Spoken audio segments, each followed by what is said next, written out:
इस समय समाज में बीमारियां इतनी ज़्यादा बढ़ गई हैं कि आप सोच नहीं सकते।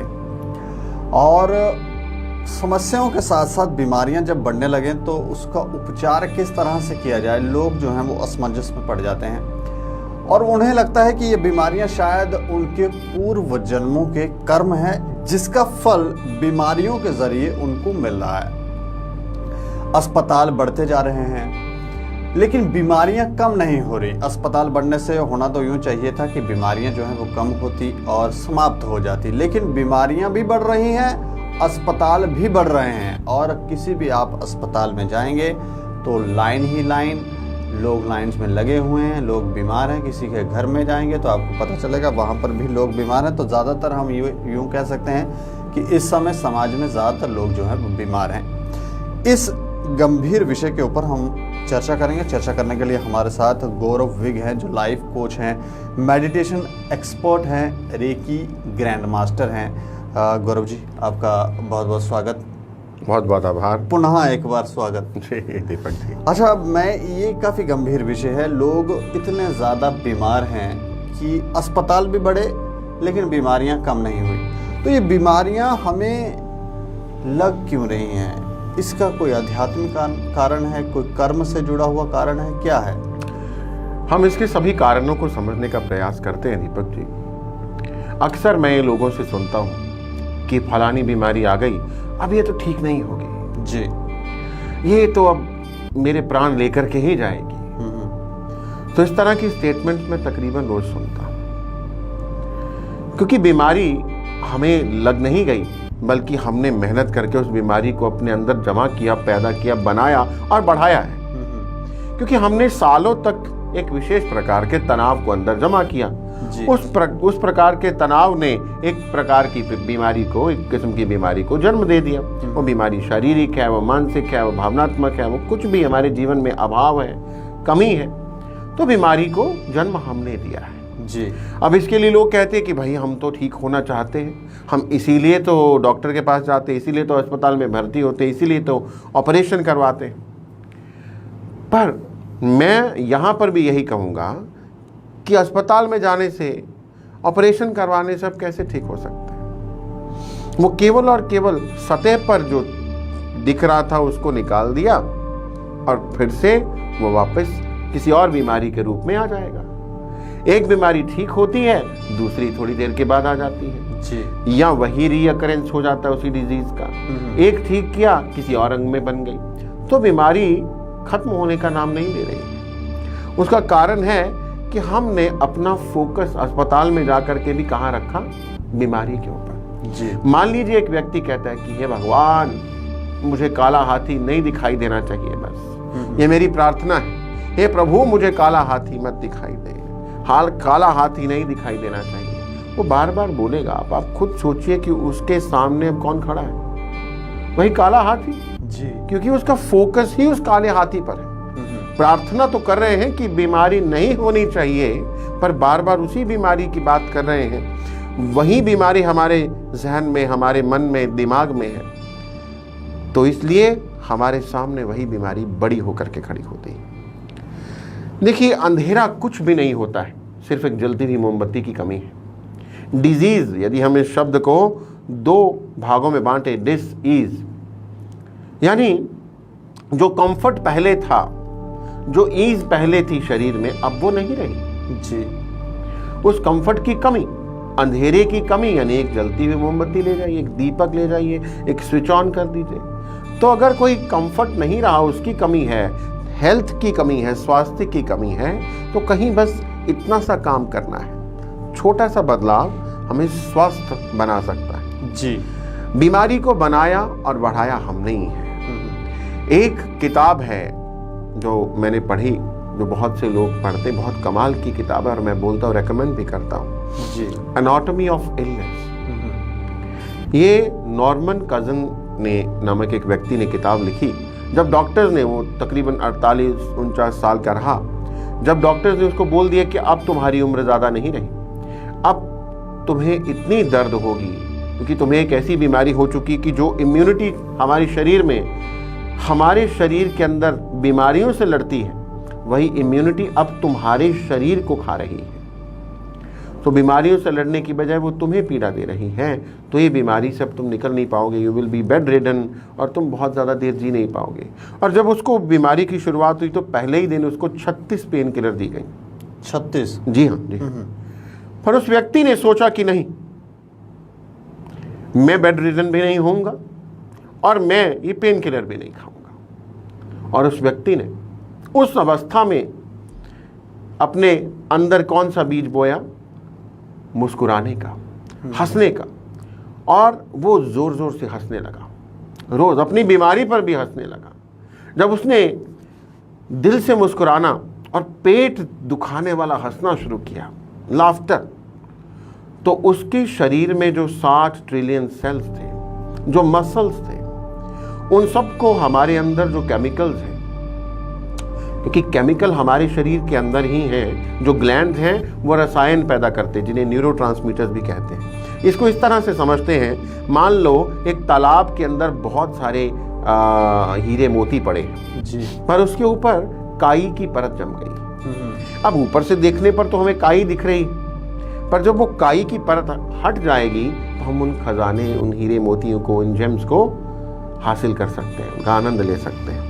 तो हमारे अंदर ही एक ग्लैंड्स हैं जो खुशी के रसायन बनाते हैं, जो केमिकल्स बनाते हैं जिन्हें न्यूरोट्रांसमीटर्स कहते हैं, जो हमारी बॉडी के मसल्स को, हमारे सेल्स को जाकर के संदेश देते हैं कि नहीं, ये व्यक्ति तो बड़ा खुश है, ये हंस रहा है, he is okay, he is healthy.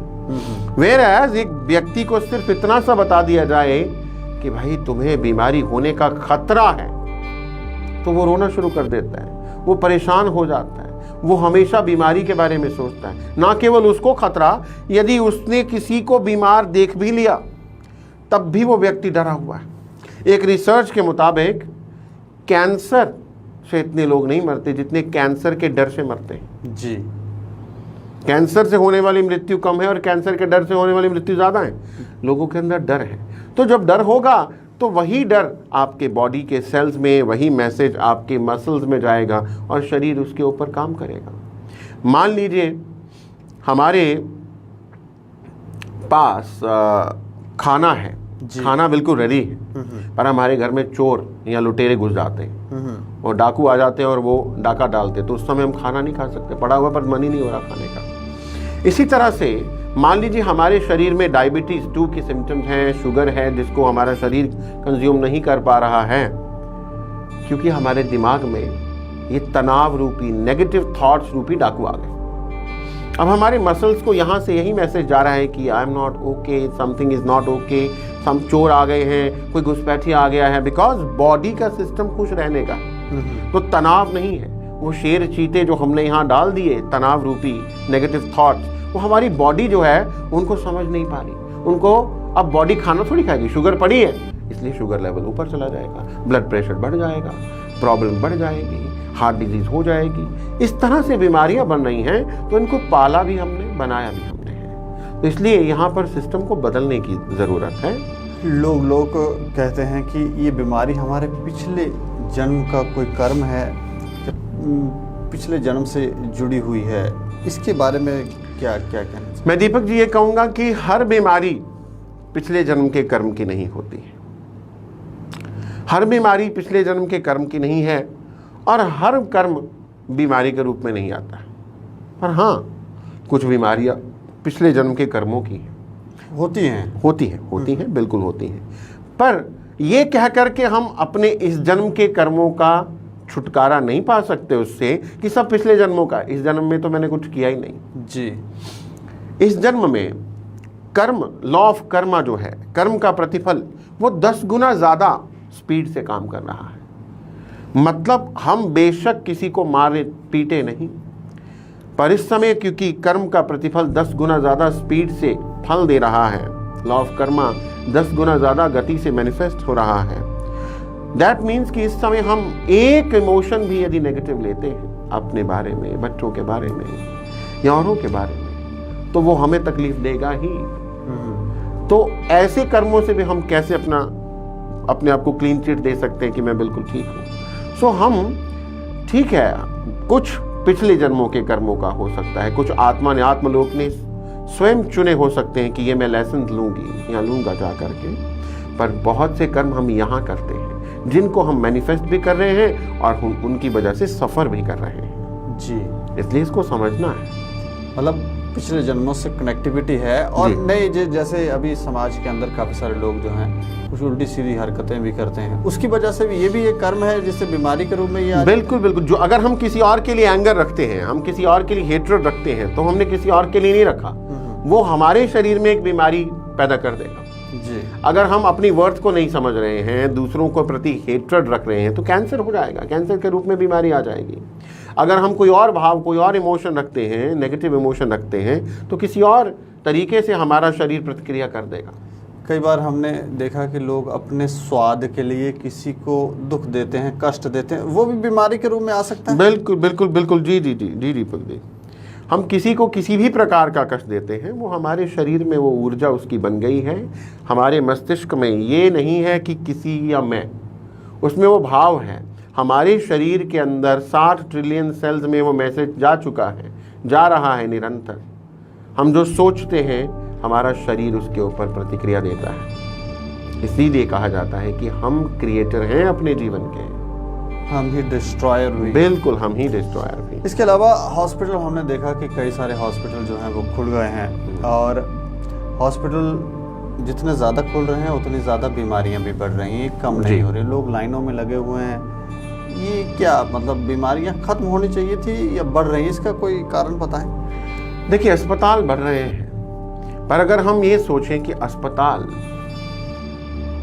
या डॉक्टर बढ़ रहे हैं, अगर हम ये सोचें कि अस्पताल जो है वो किस कार्य के लिए है, क्या वो बीमारी के लिए है या एक तंदुरुस्त व्यक्ति अपने आप को और तंदुरुस्त करना चाहे तो उसके लिए वो स्थान है। जितने भी अस्पताल बने वो बीमारियों के लिए बने, वहाँ बीमार व्यक्ति जाता है और निरंतर अपना फोकस बीमारी पर ही रखता है।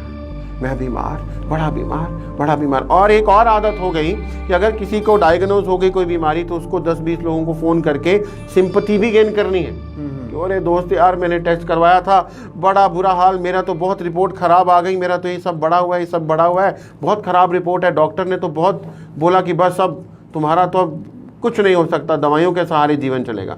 Y? Because we want to gain sympathy of others. तो हमने बीमारी से सिंपैथी, प्रेम, हमदर्दी पाना भी बीमारी के साथ जोड़ दिया। दैट मीन्स कि हम अपने मस्तिष्क में, अपने मन में, सबकॉन्शियस माइंड में ये बात पक्की डाल रहे हैं कि मुझे प्रेम जो है वो इस बीमारी की वजह से मिलना है, इसलिए ये बीमारी कभी ठीक नहीं होनी चाहिए। जितनी बड़ी बीमारी उतना ज़्यादा प्रेम जी, उतनी ज़्यादा हमदर्दी। सो अपनी बीमारियों को हम पाल रहे हैं, पालन पोषण कर रहे हैं, स्वयं कर रहे हैं। बिल्कुल स्वयं कर रहे हैं। यही तो कारण है कि हॉस्पिटल बढ़ते जा रहे हैं। हॉस्पिटल बढ़ रहे हैं बिकॉज जिस तरह से हम अपने आप को ट्रीट कर रहे हैं, सेल्फ लव की कमी हो रही है। ईगो तो बढ़ रही है, सेल्फ लव की कमी हो रही है। सेल्फ लव होगा तो हम बाकी से प्रेम करेंगे। इन भावों की कमी हो रही है, बीमारियां पाल रहे हैं, अस्पताल पूरे नहीं पड़ रहे हैं, बढ़ते तो जा रहे हैं पर पूरे अभी भी नहीं पड़ रहे, अभी भी शॉर्टेज है जी। कौन सी ऐसी चीज़ है जो बीमारियों को ठीक होने से रोकती है? बीमारियों को ठीक होने से रोकती है हमारी एंजाइटी, हमारा ही अपना मन। जब कोई बीमारी आती है, हमारे अंदर एक हीलिंग पावर है। अब कोई कहेगा हीलिंग पावर, यदि मैं पूछूं कि हीलिंग पावर किस तरह से आपकी सिस्टम में काम करती है, कोई कहेगा जी मैं अच्छा भोजन लूं, जूस और फ्रूट लूं, कोई कहेगा मैं योगा करूं, कोई प्राणायाम करूं, कोई कहेगा ध्यान करूं, आध्यात्म से जुड़ जाऊं, तो मेरा हीलिंग सिस्टम जो है वो अच्छे से काम करता है शरीर का। क्योंकि शरीर के अंदर ही एक अस्पताल है जी। हमारा शरीर ही एक अस्पताल है, अंदर ही एक औषधालय है। औषधियाँ अंदर बन रही हैं, शरीर बना रहा है, ठीक कर रहा है। हमारा शरीर अपने आप पैरासीटामोल बना सकता है, अपने आप न्यूरोबियन बना सकता है, अपने आप हर केमिकल को बना सकता है, अपने आप हमारी हड्डी टूटती तो जोड़ सकता है, अपने आप यदि कोई कट लग जाता है तो उसको हील कर सकता है, अपने आप जख्मों को ठीक कर सकता है। हमारा शरीर कर रहा है, पर हमने इस फैक्ट्री को कर दिया बंद और बाहर वाली फैक्ट्रीज को, बाहर वाली, मैं फैक्ट्रीज बोल रहा हूँ उनको, बाहर वाले अस्पतालों को, बाहर वाले दवाइयों की दुकानों के ऊपर हम हो गए निर्भर बहुत ज़्यादा। क्योंकि ये अगर हम बात कर रहे हैं डॉक्टर्स की, तो मेडिकल साइंस की, तो ये केवल शरीर, हम सप्त शरीरधारी हैं, 7 शरीरधारी है ये मानव। तो हमारे शेष जो शरीर हैं, 6 बॉडीज में जो हो रहा है उन्हीं का रिफ्लेक्शन हमारे 7वें यानी भौतिक शरीर फिजिकल बॉडी में आ रहा है। तो ये जो दवाई है वो केवल और केवल फिजिकल बॉडी पे काम कर रही है। खैर, जब से क्वांटम फिजिक्स ने कहा कि वी ऑल आर एनर्जी और ज़्यादातर बीमारियां साइकोसोमैटिक यानी मन से होने वाली हैं, तो कुछ हद तक उन्होंने कोशिश करी कि दवाइयां जो है कुछ मन पर भी प्रभाव डालें। परंतु ये हम सप्त शरीरधारी हैं, शेष शरीरों का प्रभाव साथ में पड़ रहा है। साथ में पर जो निकल रहा है बीमारी के रूप में, वो हमें संकेत दे रहा है कि भैया तुम कुछ गलत कर रहे हो, सुधर जाओ, कुछ बदलो अपने अंदर। तूने 6 शरीरों की केयर नहीं करी, वहां गड़बड़ है, वहां तूने गलत बीज बो दिया। अब फल तुम वही काट रहे हो और फल काटते हुए रो रहे हैं और दवाई खा करके ये समझते हैं कि यहाँ पर जो फल है वो ठीक हो जाए। जब तक आप बीज नहीं बदलेंगे, तब तक नया बीज नहीं बोएंगे, तब तक आप ये ही फल काटेंगे। तो इसलिए ये केवल और केवल भौतिक शरीर पर काम करती है, वेयरएज हमें खुद के बाकी शरीरों पर काम करना है ताकि ये बीमारी जाए, जड़ से जाए। बाकी शरीर आप कह रहे हैं 6 और शरीर है, ये कहाँ है? ये हमारे अंदर ही है, बिकॉज ये सटल सूक्ष्म रूप में है। थोड़ा सा हमें जैसे मेंटल बॉडी, जैसे मेंटल बॉडी है हमारी मनमय कोश। हमारे शास्त्रों ने भी पंच कोशों की बात करी है, जैसे अन्नमय कोश, प्राणमय कोश यानी एनर्जी बॉडी, मनमय कोश यानी मेंटल बॉडी। तो पंच कोशों की बात भी करी है, इस तरह से 7 शरीरों की बात करी है, जिनमें से 4 मुख्य हैं, जिसमें पहला आता है फिजिकल बॉडी, फिर आता है एनर्जी बॉडी, फिर आता है इमोशनल बॉडी, फिर आता है मेंटल बॉडी। सो ये तीनों का इम्पैक्ट जो है वो हमारी फिजिकल बॉडी पे पड़ रहा है। मन में जो चल रहा है उसका प्रभाव शरीर पर पड़ेगा। भावना जैसी बन गई वैसा प्रभाव, एक भी इमोशन बन गया उसका प्रभाव हमारी फिजिकल बॉडी पे पड़ेगा। एनर्जी बन जाएगी, एनर्जी बॉडी में वही एनर्जी बनेगी। बीमारी की एनर्जी यदि पिछले जन्म की भी आ रही है तो वो भी 6 महीने पहले आ जाएगी और बाद में बीमारी दिखेगी, एनर्जी पहले आएगी। इसलिए सब वहां जमा है सूक्ष्म रूप पर, सटल रूप में। यहाँ तो केवल दिख रहा है, ये तो केवल 1% से भी कम है, बाकी 99% पर हम काम नहीं कर रहे। अगर हमने 99% पर काम किया तो हम अपने आप को बिल्कुल ठीक कर सकते हैं। मैं वहां बता देता हूं उस व्यक्ति ने क्या किया। फिर जो नॉर्मन कजन थे, तो नॉर्मन कजन ने क्या किया, उन्होंने हंसना शुरू कर दिया। उनकी कहानी से और समझ में आ जाएगा, फास्ट फॉरवर्ड में चला जाता हूं मैं आगे। तो उन्होंने क्या किया, उन्होंने हंसना शुरू कर दिया। और उस व्यक्ति को जहां डॉक्टर ने बोला था कि भैया अब तुम बेड रिडन हो जाओगे, तुम्हें 36 पेन किलर से भी तुम्हें पेन कम नहीं होगी, उसने एक पेन किलर नहीं खाई और 80 साल से ज्यादा की उम्र तक वो जिया। एक बार भी, एक दिन के लिए भी वो बेड रिडन नहीं हुआ, एक बार भी उसको दर्द नहीं हुई पूरे जीवन में। तो वो समझ पाया कि उसके अंदर ही हीलिंग पावर है जो शरीर को ठीक कर रही है। उसने अपने शरीर को समझा, काबू, कंट्रोल किया और बदल दिया। हमें समझना है।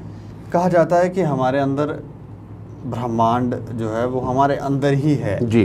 तो क्या हम उस ब्रह्मांड की शक्ति से अपने शरीर को ठीक नहीं कर सकते? बिल्कुल कर सकते हैं दीपक जी, बिल्कुल कर सकते हैं। देखिए, हमारा जो डिजीजेज है, केवल 2 प्रकार की बीमारियां जो हैं वो बाहर से होती। जैसे एक, हमने बहुत कुछ गलत खा लिया, हमारा शरीर अब उसको पचा नहीं पा रहा है, और दूसरा कोई दुर्घटना हो गई, गिर गए, कोई चोट लग गई, कोई दुर्घटना हो गई। बाकी सब या तो हमारे मन से उत्पन्न होने वाले रोग हैं, जिन्हें साइकोसोमैटिक कहते हैं। साइको यानी मन, सोमा यानी बॉडी।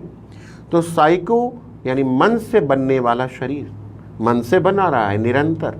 हमारे शरीर में पुराने सेल्स, जो कमजोर सेल्स हैं वो मर रहे हैं और नए सेल्स बन रहे हैं। तो नए सेल का निर्माण हमारा मन ही कर रहा है। मन जिस तरह का होगा, मन में जिस तरह के विचार होंगे, मन में जिस तरह का इमोशन होगा, वही प्रकार का मैसेज हमारे नए सेल्स को मिलेगा और नई सेल्स की ऊर्जा बनेगी। तो क्या है, एक बीमार व्यक्ति क्या कर रहा है, लगातार बीमारी के बारे में सोच रहा है। एक गरीब व्यक्ति क्या कर रहा है, लगातार धन के अभाव के बारे में सोच रहा है। ठीक है, तो अगर आप सोच ही उस काले हाथी के बारे में रहे हैं कि काला हाथी नहीं चाहिए, पर आप निरंतर ऊर्जा उसको दे रहे हैं, बीमारी नहीं चाहिए बट आप निरंतर सोच रहे हो बीमारी का बहुत बुरा हाल है, मेरी टांग। आसपास में बैठे हुए लोग होते हैं, वो भी वही परिवार वाले, ओहो ये तो बहुत ज्यादा बीमार हो गया, वो भी कंट्रीब्यूट करते हैं इस सब में।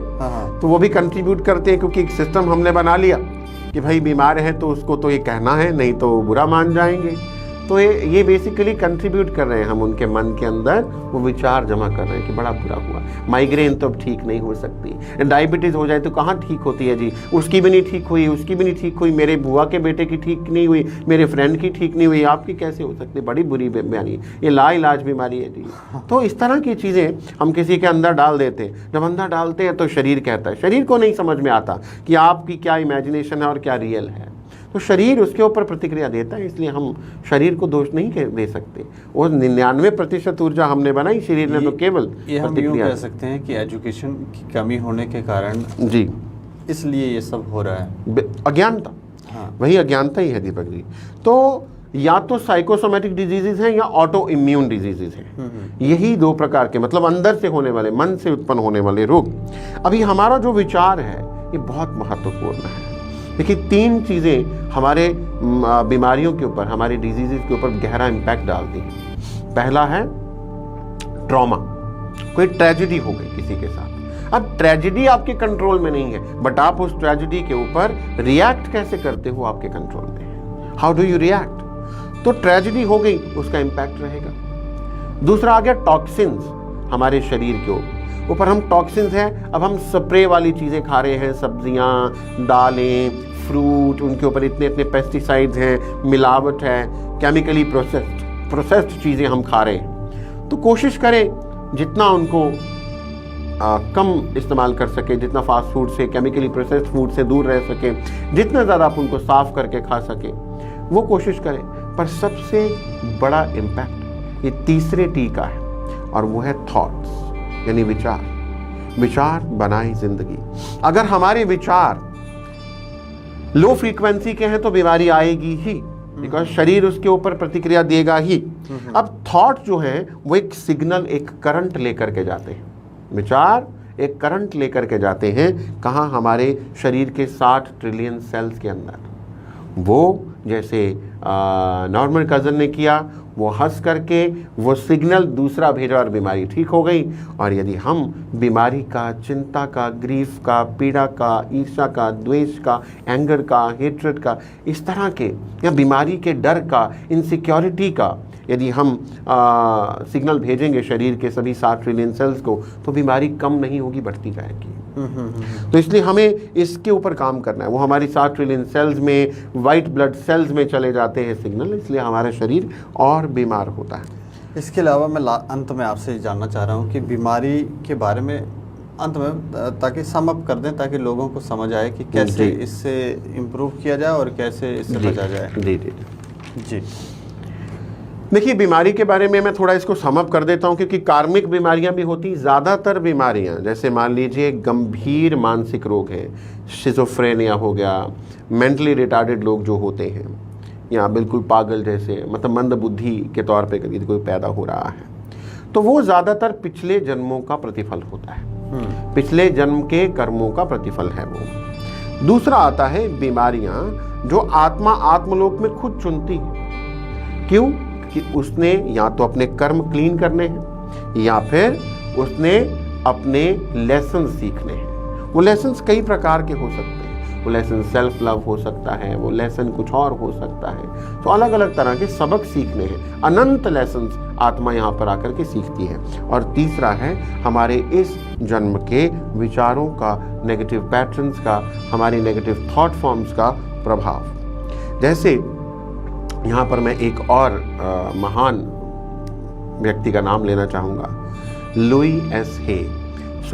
उन्होंने एक किताब भी लिखी है, हील योर लाइफ। पर लुई हे को कैंसर था, और कैंसर था, और उन्होंने अपने कैंसर को स्वयं केवल मन की शक्ति से ठीक किया। और वो कैंसर उनको बहुत छोटी अवस्था में ही था, युवा अवस्था में, और वो बहुत लंबी आयु तक जी। उन्होंने अफर्मेशंस कि जो उनको जननी कहा जाता है, अफर्मेशन यानी पॉजिटिव सेंटेंसेस जो अपने अंदर, अपने अवचेतन मन को, अपने माइंड को देते हैं, जो हमारी बॉडी को हील करता है। उनको अफर्मेशन की जननी भी कहा जाता है संसार में, क्योंकि लुई हे ने अपनी और अनेकों और लोगों की बीमारियों को केवल अफर्मेशन से ठीक किया है। पर मैं यहाँ पर एक चीज़ कहना चाहूँगा कि अफर्मेशन के साथ साथ यदि हम अपने मन में बदलाव ले आएं, अपने इमोशंस के लेवल तक काम करें, रूट कॉज तक चले जाएं, तो मुझे लगता है कि बीमारी की रीअकरेंस नहीं होगी। एक बार ठीक हुई तो फिर जड़ से ठीक हुई, क्योंकि आध्यात्मिक एंगल से देखा जाए तो हर बीमारी हमें कुछ देती है। गुरबाणी में भी लिखा है गुरुजनों ने कि दुख दारू सुख पीड़, मतलब दुख दारू, दारू मीन्स मेडिसिन है। Every pain is medicine for soul, आत्मा के लिए, क्योंकि आत्मा को उन्नति का अवसर मिलता है। वैसे भी दुख में ही ईश्वर को याद करते हैं, ठीक है ना। दुख में सिमरन सब करे, सुख में करे ना कोई, जो सुख में सिमरन करे तो दुख काहे को होए। तो दुख में याद करते, इसलिए फॉर सोल, एक आत्मा के लिए ये बड़ा इंपॉर्टेंट फेज रहता है। यदि वो अपना सबक सीखे तो दुख समाप्त हो जाता है। कुछ ऐसा कोई आसान सा तरीका बताएं जिससे लोग जो हैं अपने शरीर में अगर उनकी बीमारी है तो उसे ठीक कर पाएं या हीलिंग पावर को इम्प्रूव कर बढ़ा पाएं। बहुत सही। देखिए, मैं 3 तरीके यहाँ पर बताता हूँ। पहली बात, बीमारी से जुड़े हुए डर को निकाल दीजिए। बीमारी से जुड़ा हुआ डर, बिकॉज एक रिसर्च के मुताबिक ये जाना गया, मैंने पहले भी बोला कि कैंसर से कम लोग मरते हैं, कैंसर के डर से ज्यादा लोग मरते हैं। बीमारियों का डर, लोगों के अंदर इतना डर है, यदि उनके किसी परिजन को, मित्र को, जानकारी में किसी को, सर्कल में कोई बीमारी हुई तो उनके अंदर वो डर है कि कहीं मुझे या मेरे अपने को किसी को ना हो जाए, तो वे इनसिक्योर हैं, उनके अंदर वो फियर फोबियाज हैं। तो बीमारी से जुड़े डर को ठीक करना बहुत बहुत इंपॉर्टेंट है। और इस डर का एंटीडोट क्या है? होप, आशा। मैं आपको एक यहाँ पर कुछ बताता हूँ। एक बार एक रिसर्च पर्पज से जेल में 2 कैदियों को उम्र कैद के बाद फांसी की सज़ा हो गई थी। सॉरी उनको फांसी की सज़ा अनाउंस कर दी गई। अब वो एक रिसर्च पर्पज से उन्होंने कहा कि फांसी तो चलो देनी है, तो ऐसा करते हैं, इनको फंदे से लटकाने के बजाय इनको ये बोल देते हैं कि इनको सांप के कटवाने से मारा जाएगा, इनको बता दो। वेरे सांप से नहीं कटवाएंगे, तो उन दोनों को बता दिया गया कि आपको फंदे से नहीं लटकाया जाएगा, आपको फांसी नहीं दी जाएगी, आपको कोबरा सांप से, जो बहुत जहरीला है, उसके डंक से आपको मारा जाएगा। अब उन दोनों को यही पता है। वेयर एज ये रिसर्चर्स जो थे, इन्होंने रिसर्च करनी थी, तो उन्होंने वो सेफ्टी पिन जो होती है 2 नोक वाली, वो ली, और वो जब उनके आंखों पट्टियां बांध दी गई और उनको बस वो सेफ्टी पिन दोनों को चुभाई गई। वो चुभाई गई, थोड़ी देर बाद वो दोनों मर गए। जब उनकी रिसर्च, उनकी बॉडी को पोस्टमार्टम किया गया, चेक किया गया, तो पाया गया कि उनकी बॉडी के अंदर वही कोबरा का जहर पाया गया। डर से ही, बिल्कुल, आपकी बॉडी ने वही कोबरा के जहर आपकी बॉडी के अंदर बना दिया। तो इसको देखिए, ये आपके शरीर के अगेंस्ट इस शक्ति ने काम किया, शरीर और मन की शक्ति ने। वेयर इसी को अगर हम पॉजिटिव समझें, तो यदि आपके भीतर आशा की शक्ति बनाते हैं, आप होपफुल हैं, आप बहुत पॉजिटिव हैं, तो आपके मन की शक्ति, आपके शरीर की शक्ति आपको स्वस्थ करने में लग जाएगी, जिसे बोलते हैं प्लेसिबो इफेक्ट। कई बार डॉक्टर किसी को कोई बीमारी ही नहीं है, परंतु व्यक्ति मन से, नहीं डॉक्टर साहब आप अच्छे से चेक करिए, डॉक्टर कह रहा आपके सारे टेस्ट ठीक है, आपको कोई प्रॉब्लम नहीं, कुछ तो मुझे लग रहा है, क्योंकि वो मन से बीमार हो चुका है, मन से उसने बीमारी को मान लिया है, अपना गले लगा लिया है, उसको पाल रहा है। तो अब डॉक्टर को कई बार प्लेसिबो, ये भी रिसर्च के लिए किया गया कि बस मीठी गोली, ऐसे ही कोई दवाई नहीं है, it has no medicine value, but वो दे दिया कि ये खाओ जी, आप बिल्कुल कल 2 दिन में ठीक हो जाओगे। वो बस मीठी गोली खाई, उसका कोई मेडिसिन वैल्यू नहीं था, बट क्यों? वो विश्वास के साथ खाई, होप के साथ खाई, तो वो ठीक हो गया। तो प्लेसिबो और नोसिबो का बड़ा इफेक्ट आता है। दूसरी चीज़ जो मैं यहाँ पे बताना चाहूँगा वो ये है कि नेगेटिव केमिकल्स जो हमारे शरीर में बनते हैं, उनको कंट्रोल किया जाए। हमारे शरीर में हमारी ग्रंथियां हैं, बहुत सी ग्लैंड्स हैं जो पॉजिटिव हार्मोन्स को बनाते हैं। पॉजिटिव हार्मोन्स जैसे डोज हार्मोन जिन्हें बोलते हैं डोपामिन, ऑक्सीटोसिन, एंडोर्फिन, ठीक है। सो इस तरह के जो हार्मोन्स हैं, फिर मेलाटोनिन, सेरोटोनिन, ठीक है, फिर आता है ह्यूमन ग्रोथ हार्मोन। इस तरह के हार्मोन्स जो बनते हैं जो हमें पॉजिटिव माहौल देते हैं, खुशी के हार्मोन इन्हें कहा जाता है, खुशी के हार्मोन, खुशी के रसायन। तो इनका हमारी बॉडी में जो सिक्रेशन है वो बढ़ना चाहिए, ताकि हमारी बॉडी के एक सेल में ये खुशी का मैसेज चला जाए, and we should be happy. परंतु इसके विपरीत जब हम तनाव में होते हैं, डर में होते हैं, तो हमारे शरीर में नेगेटिव हार्मोन्स बढ़ जाते हैं, जैसे कॉर्टिसोल, एड्रेनालाइन। सो कॉर्टिसोल और एड्रेनालाइन जब हमारे शरीर में बढ़ते हैं तो तनाव बढ़ जाता है, डर बढ़ जाता है, बीमारियां बढ़ती हैं। जैसे ही फिर हमारी बॉडी जो है वो फाइट एंड फ्लाइट मोड में मतलब चली जाती है कि बचना है, अब फाइट है। तो जब हमेशा ये फाइट ऑन रहेगी तो शरीर तो उसके लिए जो फाइट है, जब डाकू आ गए भैया तो खाना कौन खाएगा, तो नॉर्मल जिंदगी कौन जिएगा, डाकुओं का डर है। तो हमने यहाँ पर जो डाकू बिठाए हैं नेगेटिव, उनको हमें हटाना है और पॉजिटिव हार्मोन को बढ़ाना है। तीसरा जो है वो है कोई भी एक्सरसाइज या मेडिटेशन जो आप जिससे आपको आनंद मिले, बिकॉज मेडिटेशन के दौरान आपके शरीर के सभी सिस्टम बहुत अच्छे से काम करने लगते हैं, बिकॉज ये सटल एनर्जीज हैं, ये सटल एनर्जीज हैं, उससे आपको आपका गोल क्लियर होता है, आपकी विजुअलाइजेशन अच्छी होती है, आप अपनी ही आइडेंटिटी को जो आप धूमिल कर चुके हैं, एक बीमार व्यक्ति के जैसे अपने आप को देख चुके हैं। अच्छा आप कौन, तो लोग बड़े प्राउड से बोलते हैं I am diabetic, I am diabetic. तो अपनी आइडेंटिटी के साथ अपने डायबिटिक, आपको क्या प्रॉब्लम, मुझे कॉन्स्टिपेशन है। भैया आपको सदा ही कॉन्स्टिपेशन तो नहीं रहती, जब रहती है कॉन्स्टिपेशन, जब नहीं होती कॉन्स्टिपेशन, तब आप क्या हैं। तो वो आइडेंटिटी को लोगों ने धूमिल कर दिया, अपने साथ बीमारियों के स्टिकर चिपका लिए। जब हम अपने साथ ये स्टिकर चिपकाते हैं तो ध्यान में या उन एक्टिविटीज में जिनमें हमें अच्छा लगता है, अच्छा सा लाफ्टर, बहुत अच्छे से जोर जोर से मुस्कुराइए, हंसिए, जब ये करते हैं तो आपके शरीर में खुशी के रसायन पैदा होते हैं जो आपको हील करते हैं। ध्यान कीजिए, मेडिटेशन कीजिए, जिससे आप तंदुरुस्त रहें, स्वस्थ रहें और अच्छा निरोगी जीवन जी सकें। शुक्रिया गौरव जी, हमसे बातचीत करने के लिए। धन्यवाद।